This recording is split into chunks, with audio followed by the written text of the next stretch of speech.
Hey, what's up, man? What's up? Oh, 4-hour drive, I think. How was it? It was long, but Yeah. not too bad. Yeah. So what's going on today? I really don't know the details, to be honest with you. From my understanding, there's like a seminar happening today. Okay. Like Tim Gardner and a couple pros and Dan Solomon, the guy that runs the Olympia, he's gonna be there. So yeah, I figured it'd be cool to see everybody. Like the fans are gonna be here. I can see like the top people and like show face or whatever. Well, I mean, you're on the flyer, right? You're gonna be getting up there and doing something, no? Yeah, I guess people ask me questions and I'll respond to those questions. Okay, there we go. Yeah. Sounds good.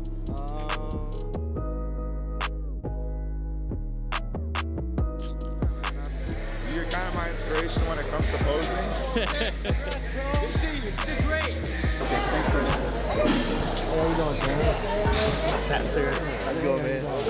I'm good. What do you want me to sit at? Ultimately, it all starts with the same thing. Whether you're Dan Solomon, Janet Liu, it starts with a dream and then being that visionary to make it all happen. You know, as judges with you up and coming, aspiring, you know, already some of you already been in the nationals in place this year because of the feedback from our judges saying just do this, make this adjustment, and you guys did it. And to see it all come to fruition is just amazing. I don't want to give you an earful, but if I can say anything to you guys at all today, the one thing that I want you guys to know, the one thing that I want you guys to remember in all of this is remember your why. Not only did he compete as an Olympian, not only did he wow the judges and the audience, but he put the pressure on Mr. Bumstead. So I'm gonna let you tell the story, what he did. So big hand for Terrence Ruffin. Oh, man. I'm not ready. Thanks, Tim. That's so pretty good. Thank you for that. Thank you. How you guys doing today? Like you said, I'm Terrence Ruffin. You guys may not know me. Still kind of making my name in the sport, but a little bit of backstory real quick, and then I know you guys got plenty of questions for everyone here, so I definitely want to give you time to get those questions across, so I'll make it short. Started bodybuilding 8 years ago, so that's kind of something we have in common here in Florida.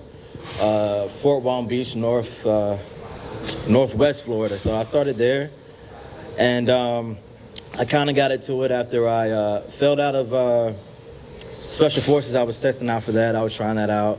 I made it pretty far. I had another month left, and just wasn't good enough to make it at the time. So I ended up meeting these people that were in the bodybuilding, and you know, at first I just used the weights to kind of say, oh, I'm gonna come back and do this, come back and beat this Special Forces thing. But I ended up finding a love for bodybuilding, and you know, I've always been an artist. I've sold paintings, I've drawn, I've done music and all different things like that. So the thing that really resonated with me was the posing aspect. And, you know, I've really been grateful to, you know, to have these outlets to be able to present what I like to do. But, you know, I turned pro at 21, which is, you know, very, very young after a year and a half of competing. And in bodybuilding, there was no classic at the time. So, you know, at that point, I didn't really know what I was going to do or where I was going to go. And lucky enough, classic came around. And when it came around, you know, I put all my effort into that. And like Tim said, I've been around since it started. I've placed I've lost shows, I've won shows.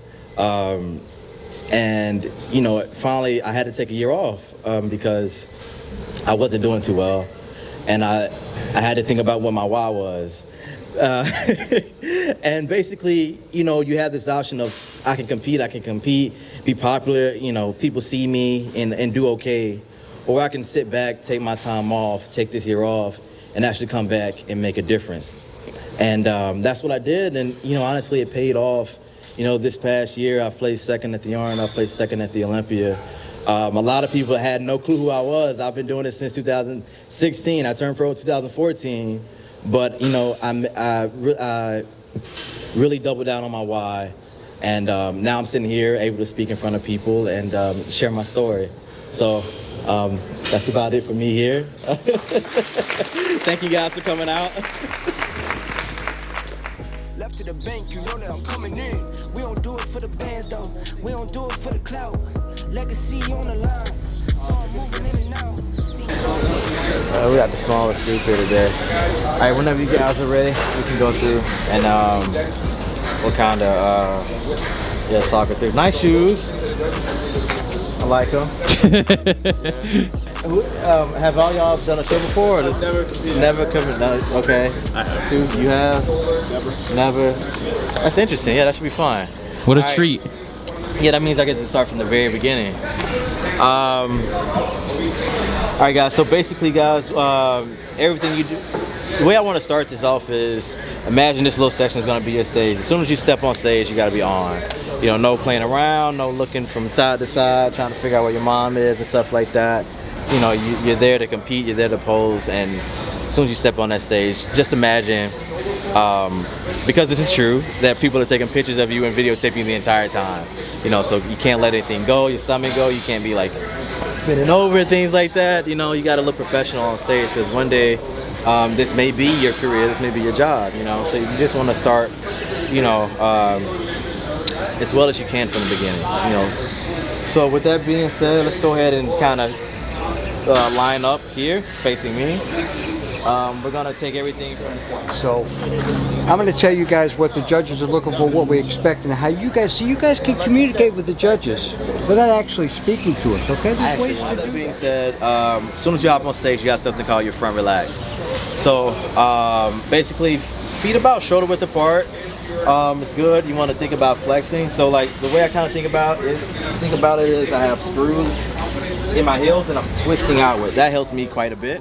your hands, we see you flexing. You can tighten your arm and leave your hands open and tighten everything and look relaxed even though you're not, right? A little bit too much where contracting, you don't get any more detail, you're just flexing hard, you're tearing yourself out. So just pay attention to that.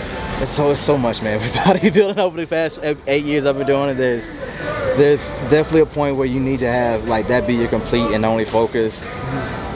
But at a certain point, you get to a point where like you kind of have to do more in life as well. So like I still compete and still, you know, obviously I still compete, I still train, I do everything that I need to do, but you got to find ways to make it fit within your life a little bit better, to have relationships with people and not be so like isolated, because that was my thing when I first started out.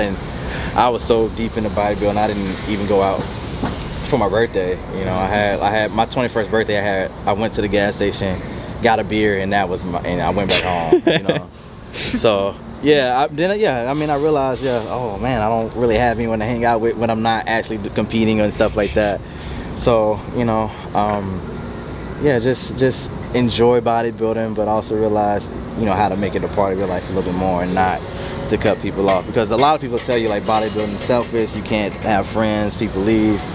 And yeah, to a certain extent, you do have to pay attention to yourself, but at the same time, you do have to realize like not everyone in your family or in your life is signed up to be a bodybuilder as well, you know. So, you know, I bring my food with me wherever it is right now. Oh yeah, there it is. Yeah. So I'm thinking about my food in the car right now. All right, guys. So we did a seminar. I didn't know what I was getting into when I came here. I just saw that there was an event, and I asked him like, "Hey, I'd like to come to this." He's like, "All right." Didn't really get to talk. I didn't know what I was gonna be talking about. I thought it was gonna be a Q&A, but it was more of me telling my story.